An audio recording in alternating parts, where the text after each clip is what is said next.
Well, you're getting close to getting that new home. You got a mortgage lined up.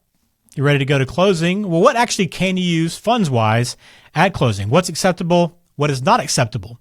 We'll talk to Bill Litton about that coming up next.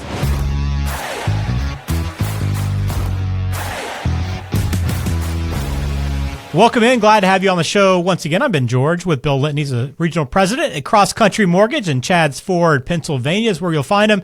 But you'll always find him online at smartmortgageshow.com. Thanks for being here. Please hit subscribe if you haven't already. Find us on YouTube if you're listening on the audio version of the podcast.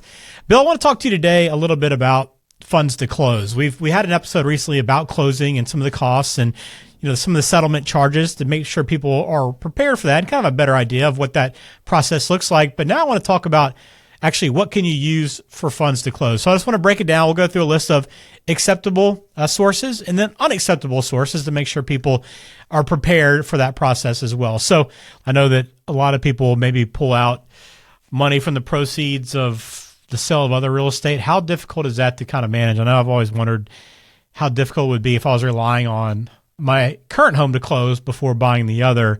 Is that a difficult thing to try to balance? It's a very common thing, and it's not too hard to verify the sale of house A and those proceeds going into the purchase of house B. So it's not that difficult, actually. And I think the logistics of, hey, if your house is on the market for the wrong price and making sure that that house sells, that's a whole different conversation, right? But when you're working with good realtors and they know the market, that's usually not an issue. And verifying the funds is something that we do all the time. And it's interesting that you asked that question because a lot of people think that it is difficult, and we do it a lot. And a lot of times people sell their house in the morning and buy their new house in the afternoon. It's a busy day. Now, I will tell you, those people come to the table bleary-eyed, wearing sweatpants. Yeah. You can tell they're agitated. It's not the most stress-free way to do it, that's for sure. Yeah, I bet. For anybody that has a joint account or has somebody else listed on one of the accounts they're pulling money from, and obviously savings accounts could be the case, checking.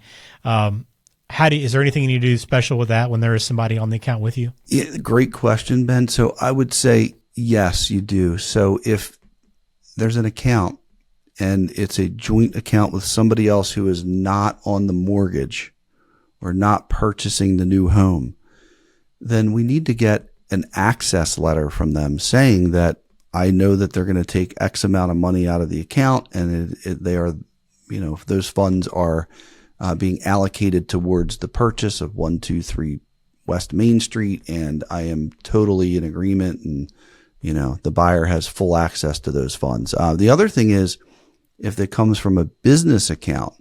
So there are loan types that don't allow for that. Most do. But when they do, if the business that the money's coming from is also the business that we're qualifying the income from, we might need a letter from the CPA that says, we understand that we're taking funds from the business, but this will have no negative effect or impact on the business's ability to, maintain current profitability. It's not going to hurt it in any way. Okay. Very good to know. So those are your acceptable sources and the more common that Bill sees when working with people to get into a mortgage. Now, let's shift gears to the unacceptable sources of funds to close. What are some sources that people need to avoid and not plan to try to bring to the table? So the big one that we hear a lot is cash, mattress money. So cash is not traceable to any source, and there's multiple reasons why it's not allowed. Number one is if you came into $20,000 in cash and we can't trace it back to anything, what if that's a loan and that payment is unknown and that payment should be in your debt ratio, and adding that throws your debt ratio out of whack or makes it so you really can't afford the house? Cash is definitely not a good thing. Proceeds from an unsecured loan, a lot of times people are like, hey, I'm going to do a cash advance from my credit card. You're not allowed to do that. Also, a loan from a family member. Now, a gift from a family member is great, but a loan from a family member is not allowed. Now, I'm sure that I've had situations in the past where maybe the family had a little side agreement and it came over as a gift, and It's never been an issue, but they would have to be willing to sign a gift letter. The gift piece does bring up some tax questions, but unless there's gifting of over $12 million, there's no taxable event.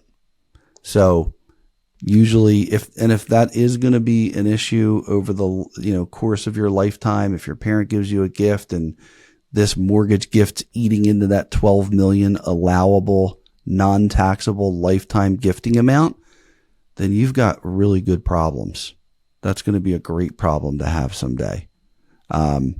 So taxes aren't an issue. The other thing is if you have cash, sometimes we say, well, just put it in the bank and then we'll wait 2 months, look at 2 months bank statements, and we can source those funds. So there's ways to work with these unacceptable sources to still be able to buy a house. Yeah, that's what I was going to ask you as we kind of close things out is, how much do you work with clients on determining where to pull the funds from? Or is it pretty night and day? Hey, I've got all my money in savings, or I've got this chunk of money here and that's going to be my payment. How many times do people come in and not really know exactly where they want to pull that money from? And that's something you work with them on. Yeah, so we do work extensively with anybody who needs help understanding where to pull money from and how to best verify and best put the money in the right account to make sure that it's not going to be an issue. So because you wouldn't know otherwise. And a lot of times these folks are great buyers. They have a lot of cash. They just don't know where to put it or what to do with it. We help with that. The other thing too is, I had someone recently who actually, this was back towards COVID times, but they wanted to pull money out of, a stock that was doing really well. And I said, yeah, but the mortgage rate's 3%. He said, I didn't think about that. I was like, borrow more of the 3% money so you can let this 8% money keep growing. Right. So we also look at it from a financial standpoint. Yeah, very good. Well, if you have questions, you want to follow up with Bill and talk about your options and maybe how you might fund your mortgage loan, you can do so by calling 484-352-4151 or log on smartmortgageshow.com. Hopefully this answers some questions for you if you are thinking about how you're going to fund closing. But if you have any further ones, please follow up with Bill at Cross Country Mortgage. Bill, thanks for the time as always. We'll talk again soon. Thanks, Ben. Thanks, everybody.